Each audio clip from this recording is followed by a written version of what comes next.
और रुक करेंगे अगली खबर की ओर, जहां छत्तीसगढ़ हाईकोर्ट से पूर्व सीएम अजीत जोगी के बेटे अमित जोगी को बड़ा झटका लगा है। जग्गी हत्याकांड मामले में कोर्ट ने बड़ा फैसला सुनाया है और फैसला सुनाते हुए अमित जोगी को 3 सप्ताह के अंदर सरेंडर करने के आदेश दिए हैं। यह फैसला हाईकोर्ट की चीफ जस्टिस रमेश सिन्हा की डिवीजन बेंच ने सुनाया है। अदालत के आदेश के मुताबिक जोगी को 3 हफ्ते के अंदर सरेंडर करना होगा। वहीं हाईकोर्ट के फैसले पर अमित जोगी का बयान भी सामने आया है और उसने कहा है कि मेरे साथ अन्याय हुआ है, मुझे बिना एक शब्द सुने दोषी करार दिया। मुझे भरोसा है कि सुप्रीम कोर्ट से न्याय जरूर मिलेगा। वहीं फैसले पर रामावतार जग्गी के बेटे सतीश जग्गी का बयान भी सामने आया। उन्होंने न्यायालय और सीबीआई का आभार जताया है और कहा है कि परिवार की 20 साल की तपस्या आज सफल हुई। आखिरकार मुख्य आरोपी अमित जोगी जेल जाएंगे। इसके साथ ही बीजेपी प्रदेश प्रवक्ता अनुराग अग्रवाल ने कहा है कि छत्तीसगढ़ की शांत फिजा को दूषित करने का काम कांग्रेस ने किया है। कांग्रेस जब जब सत्ता में आती है अपराधियों को संरक्षण देती है।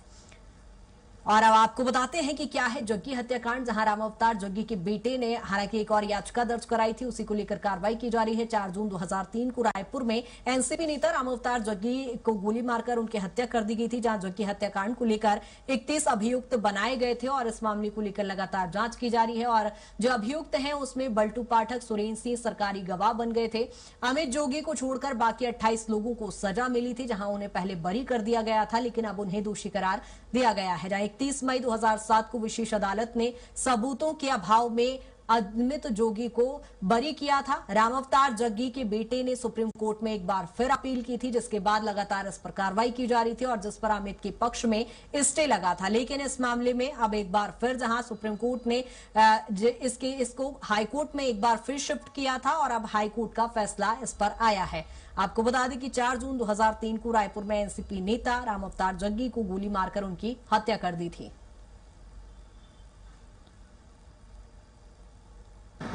जिस व्यक्ति को ट्रायल कोर्ट ने पूर्णतः दोषमुक्त कर दिया था, उसे आज बिना एक शब्द सुने दोषी करार दिया है। यह अप्रत्याशित है। अदालत ने मुझे 3 हफ्ते के अंदर सरेंडर करने का समय दिया है।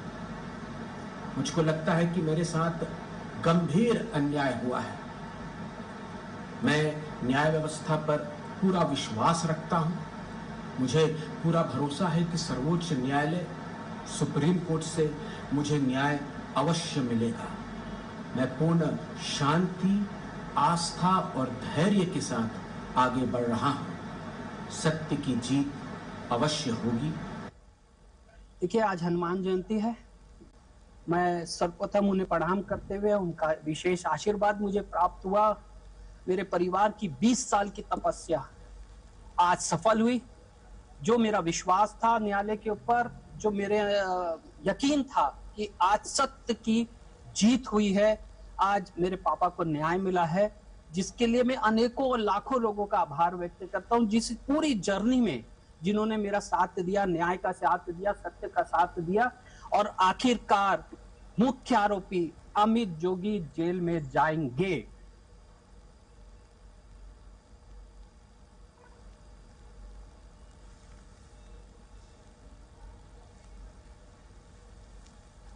जहां आपको बता दें कि जग्गी हत्याकांड मामले को लेकर घोषित करने का काम सदैव कांग्रेसियों ने किया है। इस छत्तीसगढ़ के इतिहास में पहला राजनीतिक हत्या इस जग्गी हत्याकांड था। इस पे दोषी कौन होगा ये जरूर कोर्ट का मामला है, लेकिन आज भी कांग्रेस इस पे अपना स्टैंड स्पष्ट नहीं की है। कांग्रेस के प्रथम मुख्यमंत्री थे, छत्तीसगढ़ के प्रथम मुख्यमंत्री थे, कांग्रेस के बड़े पदाधिकारी थे, लेकिन आज भी कांग्रेस स्पष्ट तौर पर नहीं कह रही है कि ये सही हुआ कि गलत हुआ। कांग्रेस सदैव जब जब सत्ता में आती है वो लगातार अपराधियों का संरक्षण देती है, और न केवल जोगी जी के शासनकाल में, पिछले भूपेश बघेल का भी शासनकाल देख लीजिए। ये तो पहली सरकार थी जो स्वयं अपने राजस्व पर डाका डालती थी। वे स्वयं ही लगातार अपराधियों के साथ में खड़े हुए थे। उनके समय के सचिव, उनके समय के नेता, उनके मंत्री तक आज जेल में हैं। तो कांग्रेस का ये चरित्र है और ये चरित्र एक बार फिर उजागर हुआ है।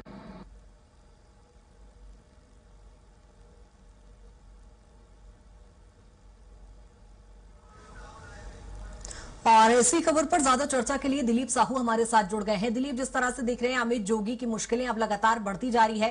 पहले उन्हें कोर्ट से बरी किया गया, अब उन्हें दोषी करार दिया गया है, लेकिन उनका बयान भी जो सामने आया है उसमें सीधे तौर पर वो कह रहे हैं कि मेरे साथ अन्याय हुआ है। जी बिल्कुल, बता दें कि जिस तरह से बहुचर्चित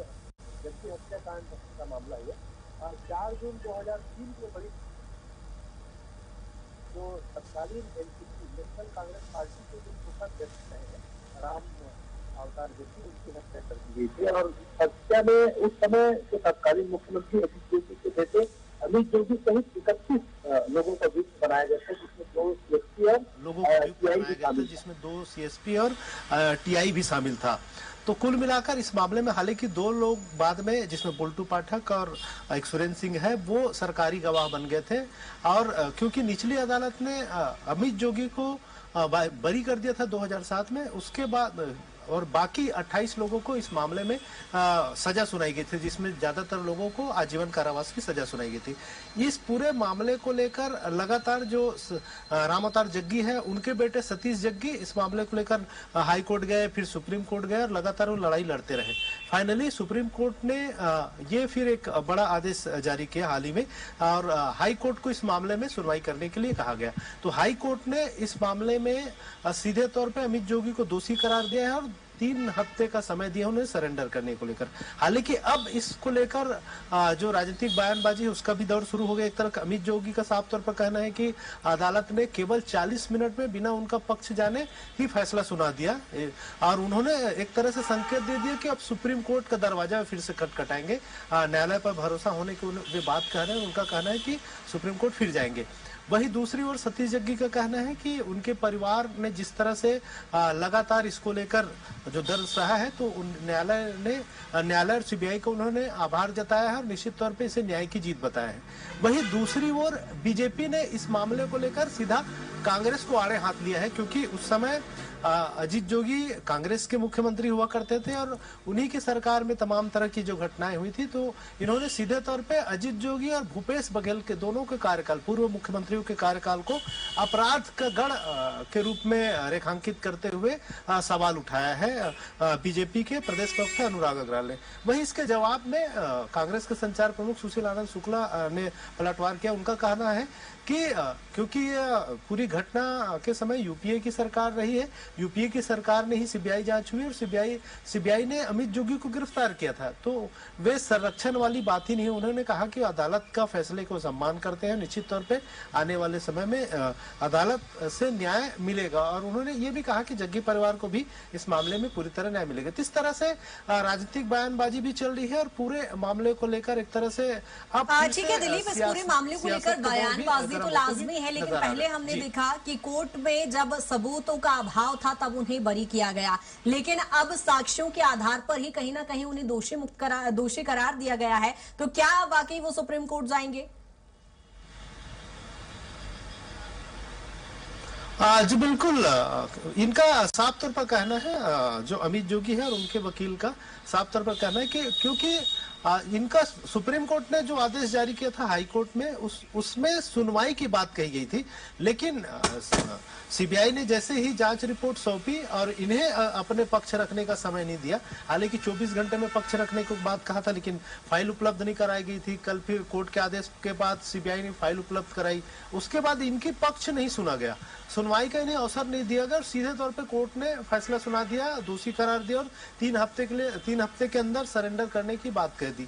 इसको पॉइंट बनाकर, इसको एक बिंदु बनाकर ठीक है दिलीप, यानी कुल मिलाकर कहा जाए कि इस बयान के हवाले से ही अब एक बार फिर केस यहाँ पर लड़ते नजर आएंगे। बहुत शुक्रिया तमाम जानकारी के लिए। और फिलहाल इस बुलेटिन में इतना ही। बने रहिए स्वराज एक्सप्रेस के साथ। नमस्कार।